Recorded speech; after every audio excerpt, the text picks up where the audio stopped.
Hey everyone, welcome back to the channel. Today we are discussing one of the most important legal topics that you should know about, the last will and testament. A lot of people are unsure about the process, the requirements, and the potential complications. So in today's video, I'll be answering the top 5 most frequently asked questions about wills in Singapore. FAQ 1. Do I need a lawyer to write my will in Singapore? Now, you don't technically need a lawyer to write a will, but it's highly advisable to have one to ensure that the will is legally valid and covers all bases. A will has to meet specific legal requirements under the Wills Act.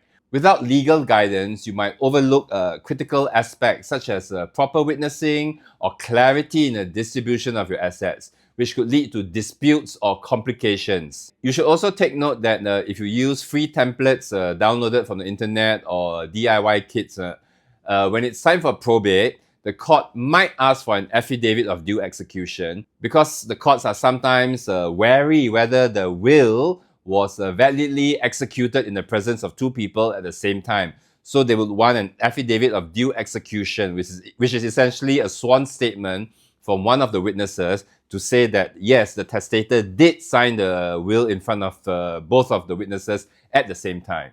FAQ number 2. Can I make changes to my will after it's written? Yes, of course you can. Changes to a will are made through a document called a codicil. A codicil must also be signed and witnessed just like the original will. If you're making significant changes, it might be easier to simply write a new will, which will override the old one. Remember, when a new will is made, it cancels the previous one. FAQ 3. Who can witness my will in Singapore? Your will must be witnessed by 2 individuals, and here's a catch. They cannot be beneficiaries under your will or the spouses of beneficiaries. If a beneficiary or their spouse acts as a witness to your will, their entitlement under the will becomes void, so they don't get anything, but the will itself remains valid, and the other beneficiaries who did not witness the will get their inheritance. FAQ 4. Can I leave my assets to anyone I want?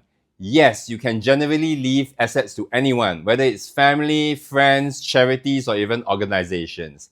However, do note that under Singapore law, certain dependents, like your spouse or disabled children, can challenge your will under the Inheritance Family Provisions Act if they feel that they have not been adequately provided for in the will. Frequently asked question number 5. What happens if I die without a will?